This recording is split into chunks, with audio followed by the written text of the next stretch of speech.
You've got a few moments to get yourself ready, but hurry back. Bleak House is coming up. Mr. Smallweed. Oh, dear.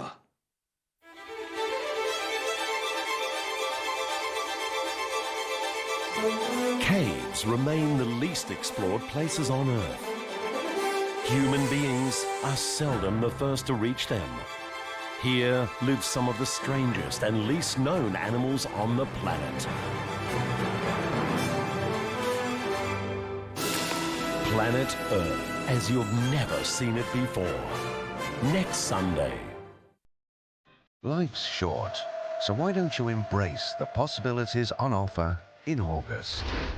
There's drama with a twist. I'm better now. Words come alive. If you like to read, we've got the club for you. A great life is explored. How can a person compose this divine music? The past is revealed. This is one of the most mysterious places in the whole of Africa.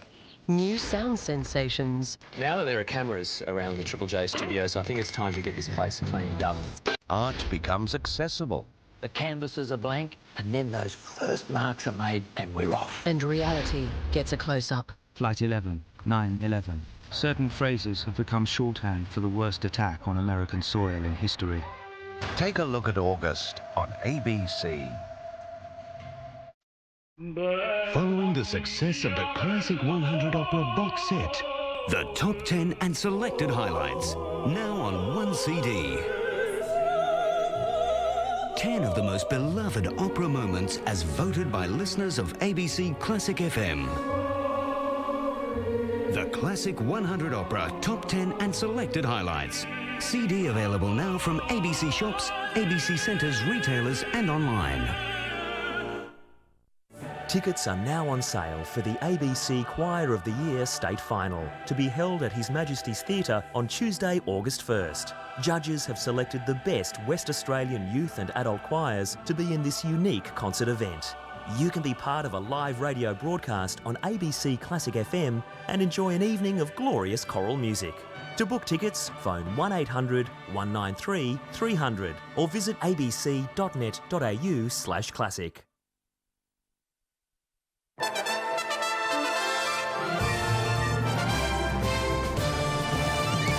Good evening, Craig Smart with an ABC News update. Israel has stepped up raids over its northern border, capturing a strategic hilltop village used by Hezbollah to launch rocket attacks. Israel insists the incursions are not the beginning of an all-out invasion. Jane Hutchin reports from the Israeli-Lebanon border.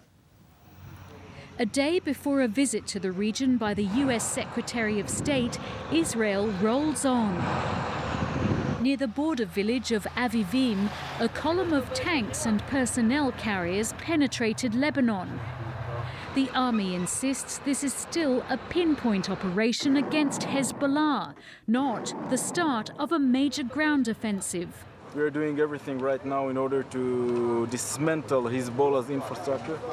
It takes time because they are well arranged and they arrange themselves for many years for this moment. Meanwhile, Israel called in its citizen army, the reservists. There's an estimated 430,000 of them, about 2.5 times the size of the regular army. Thousands left their jobs and loved ones to head north. How do you feel about this? I don't know. That's the thing we need to do. I don't know. It's a problem because we left the army many years ago, and now we have our life, our children, wife, family, jobs. After training, many will head north towards Lebanon. Others are due to replace divisions in the West Bank and Gaza. There's still no decision on a major ground offensive, but Israel's army appears ready for combat. Jane Hutchin, ABC News, Northern Israel. And the Defence Minister Brendan Nelson says Australia would be prepared to join an international force to Lebanon if requested by the United Nations. The first evacuation flights from the Middle East, organised by the federal government, have touched down in Australia. 3 planes carrying around 500 evacuees. Bleak House is next. Woman, lovely woman. What a sex you are. arrow launched at my brow by my own child. Thwarted passions and hidden loves. Where she comes from, nobody knows. Charles Dickens wrote quite a drama. There's some mystery here. Trust no one. I hope I did not startle you. And all might just be revealed. I would like to be able to say who I am. Next Sunday. How can I be of service? ABC. Your kindness is almost overwhelming. Enter the world of Bleak House. Every 3 seconds, a child dies from malaria. What we need is a vaccine. Now, meet the Brisbane scientist working to save millions. The parasite was killing the T cells. In this one dish, we've got about 500,000 vaccine doses. Plus the good oil on fish oil. A lot of parents commented that their children were calmer. Is omega-3 the new wonder drug? Catalyst, 8 o'clock Thursday on ABC.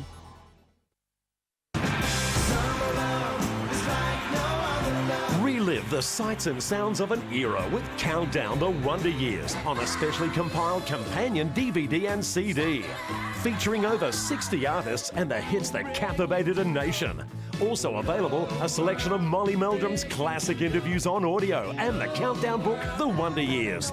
Countdown, The Wonder Years. Available now from ABC shops, ABC centres, retailers and online.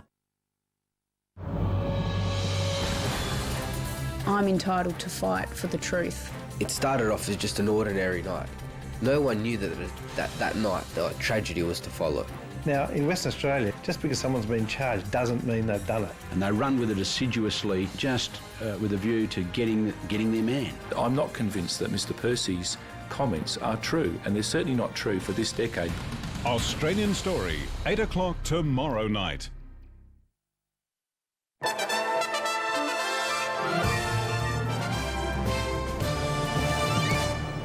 Good evening, Craig Smart with an ABC News update. Israel's bombardment of Lebanon is widening, with barrages extending as far as the Syrian border. Hezbollah is continuing deadly rocket attacks on Israel, but the country's Prime Minister has warned the assaults will have far-reaching consequences for Lebanon. And a warning, this report from the ABC's Middle East correspondent Matt Brown contains disturbing images.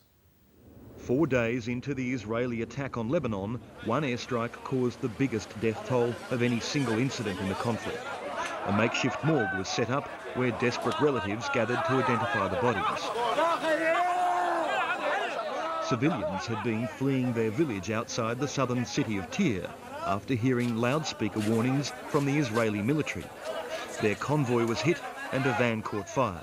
At least 18 people, most of them children, were killed in the inferno. The Lebanese Prime Minister has appealed for international help. We call on our friends and brothers in the world to rush to our aid, either through pressuring Israel to stop its aggression or offering humanitarian support. In South Beirut, Israel struck at Hezbollah's headquarters for a third day in a row. Israel's been pounding this Hezbollah stronghold in South Beirut all afternoon. At least a dozen bombs have gone off here in the past half hour, but it is going to take much more than bombs to change Hezbollah's course. Despite the assault on Lebanon, Hezbollah has managed to sustain its assault on Israeli civilians and strike even deeper into Israeli territory. In the northern port city of Haifa, Israel suffered its most lethal attack since the crisis began. At least 10 Hezbollah rockets hit the city during the morning peak hour. At least 9 Israelis were killed. Matt Brown, ABC News, Beirut. World leaders meeting at the G8 summit in Russia have called for restraint. Echoing the French and Italians, the Russian president says Israel is exercising disproportionate force in both Lebanon and Gaza. The use of force should be balanced. This escalation of violence, in our opinion, will not yield positive results. US President George Bush has expressed concern about the escalation, but says Hezbollah is to blame for the crisis. The best way to stop the violence is for Hezbollah to lay down its arms and to stop attacking. The leaders of the Arab world remain divided on the conflict, but agree the United Nations should demand a ceasefire. The United Nations Security Council has voted unanimously to impose sanctions on North Korea over its missile program. The US and China reached a compromise on the wording of the resolution, which will prevent North Korea from importing any materials which could be used in its weapons program. Pyongyang rejected demands that it suspend its missile development. The Korean People's Army will go on with missile launch exercises as part of its efforts to bolster deterrent for self-defense in the future too. The United States has expressed its exasperation with the North Korean response. The Australian Medical Association says public hospitals will have trouble retaining staff if they refuse leave applications by junior doctors. Some doctors at Royal Perth and Sir Charles Gardner hospitals have been told it may be difficult for them to take leave because of a staff shortage. They work in really busy and stressful jobs, and having recreational leave is important as a break from that. However, the Health Minister says it's good business practice for hospitals not to allow leave in winter. We need to have more doctors in the system, but my job is to make sure that we can meet every reasonable need of the public when it comes to their health care. The doctor shortage is expected to be alleviated in coming years, with the federal government approving 60 extra medical school places in WA. 10 secondary school students are about to become the first to represent Australia at the International Space Olympics. The students will travel to Russia later this year to pit their science knowledge against their international peers. These young scientists were being shown the basics of flying, a very important skill in space travel. And despite having a lot of research to do before October's Olympics, they're feeling fairly confident. We're coming in as the underdogs, but I think we have a pretty good chance. We have a good team, and yeah, it should be great fun. The students will test themselves against 26 other nations and maybe end up emulating Australian astronaut Andy Thomas. We're looking for kids at an early age that have got all the right skills, good at mathematics, good at physics, and above all, good at teamwork. The students are spending their weekend learning about the challenges of space travel and getting advice from a woman who helped coach Britain's team last year. And they say, but I can do this, and it gives them the motivation to work at even the little difficult things that they find irksome. The students were chosen through the Scout and Guiding Associations. This is a once-in-a-lifetime opportunity. I don't see how anyone could pass it up. It's hoped success this year will encourage more young, aspiring scientists. Helen Brown, ABC News, Melbourne. In AFL, Fremantle is back in the top 8 after beating Collingwood by 15 points at the MCG. Jeff Farmer kicked 6 goals and Matthew Pavlich 4 in one of the best wins by the Dockers in Melbourne. With the details in the north, fine throughout. Should be fine in the southern half, but cloudy in parts. For Perth, fine and sunny, top of 21 after an overnight low of 4. And the outlook should be fine Monday and Tuesday, with showers expected through to next week. That's all from the Perth newsroom for now. Good night. Hello, I'm Peter Wilkins in Germany. On Foreign Correspondent, the man behind the success of the Socceroos. He's a refugee from war-torn Europe, and he's the one that we want.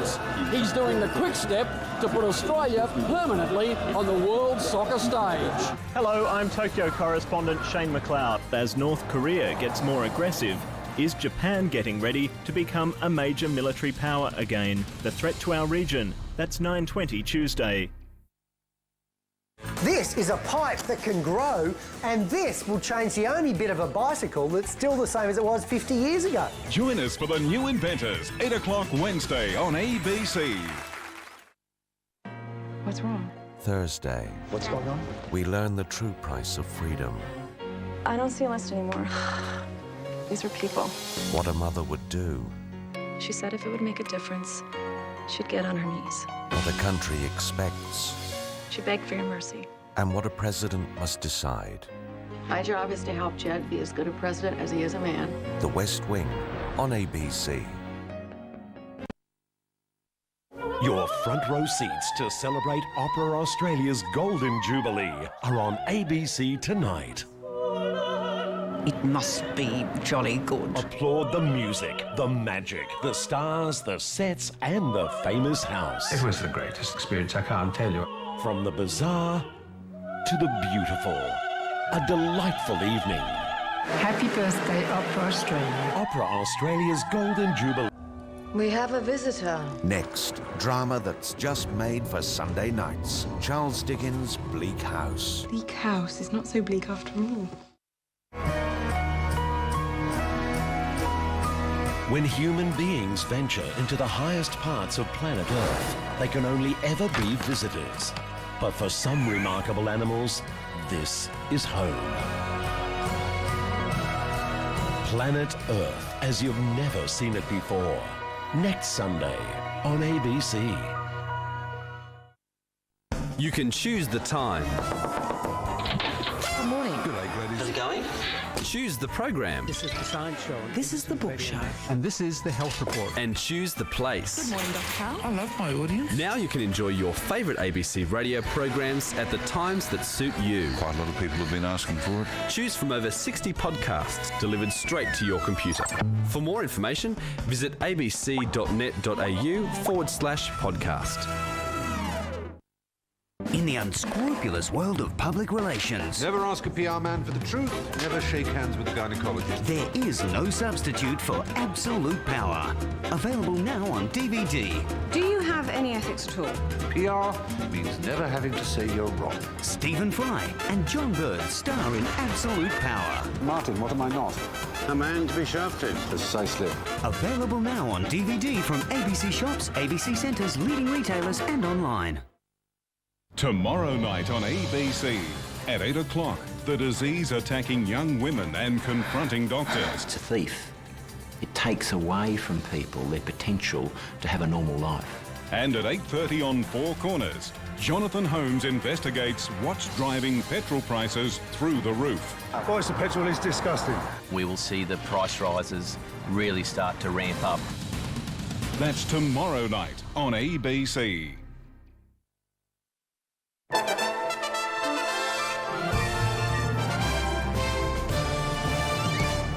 Good evening, Craig Smart with an ABC News update. WA Police will launch a Work to Rule campaign tomorrow to force the state government to accept their 20% pay claim.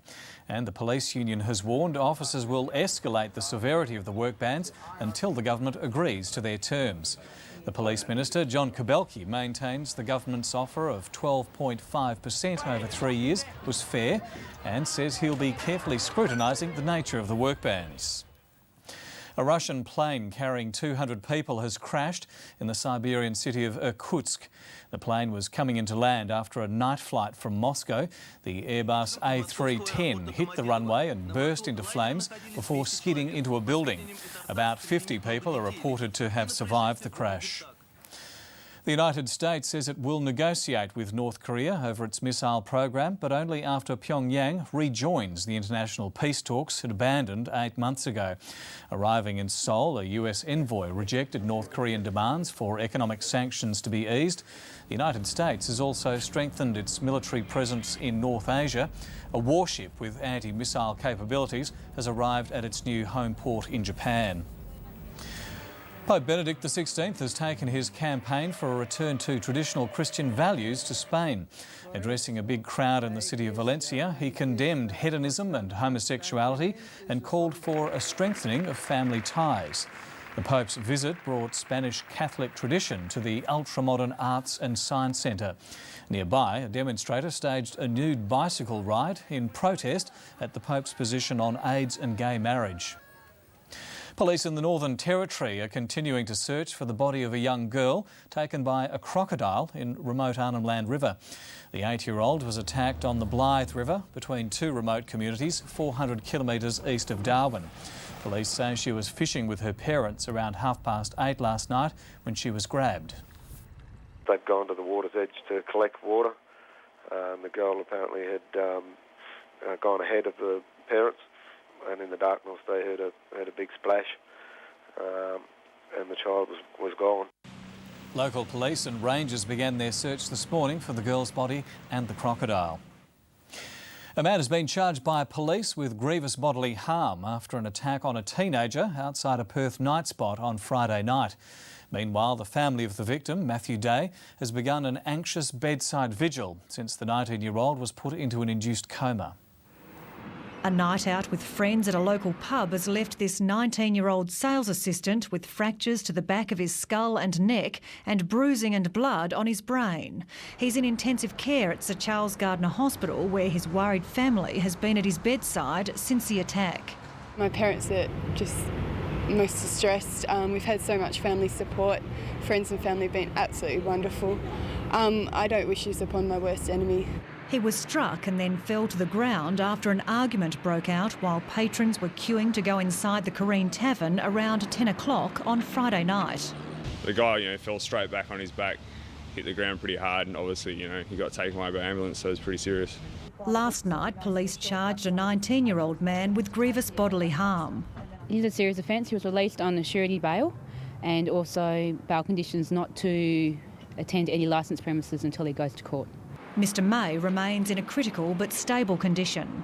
The next 72 hours are going to be the most crucial part when the swelling really shows. We can just hope and wish, and really it's a waiting game from here. Police are calling for any witnesses to the attack to come forward. Sue Short, ABC News. The yacht Gypsy Moth 4 has made a historic return to Sydney Harbour to commemorate the solo voyage of Sir Francis Chichester. Flanked by a flotilla of well-wishers, the 54-foot ketch sailed back through the Heads today, nearly 40 years after its last visit. Starting in 1966, adventurer Sir Francis took 226 days to become the first person to sail solo around the world from west to east, with one stop only. That was in Sydney. Turning to WA's weather now. In the north, fine throughout, with maxima staying below the 30 mark.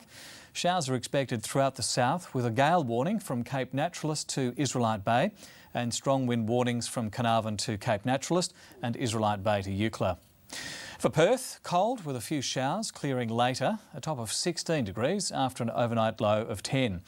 And the outlook, it should be fine through the week until the chance of a shower on Sunday. And that's all from the Perth newsroom for now. Good night. This week at 7:30, hook, line and sinking. Can't make any money anymore. It's too hard. Fishermen in too deep chasing a catch that doesn't Makes money except us. Can a big government buyback scheme save the day? This is the most generous offer ever given by an Australian government, and I think it's a once-in-a-lifetime opportunity.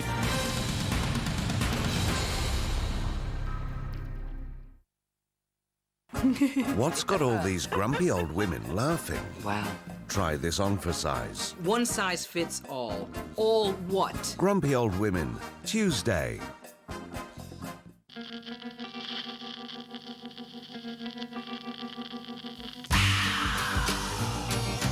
I'm going to get one of my team to follow you and document your every waking minute on film. I wanted to know, I know. You're shouting! No, I'm not shouting. This is shouting! I don't need nobody to know me. Something nasty's gone off. I don't want nobody to know. What was that? Fridays have a new attitude. He's in the loft and he's invited me up. Vincent. This is where I'll drive off and leave you behind. Premieres 8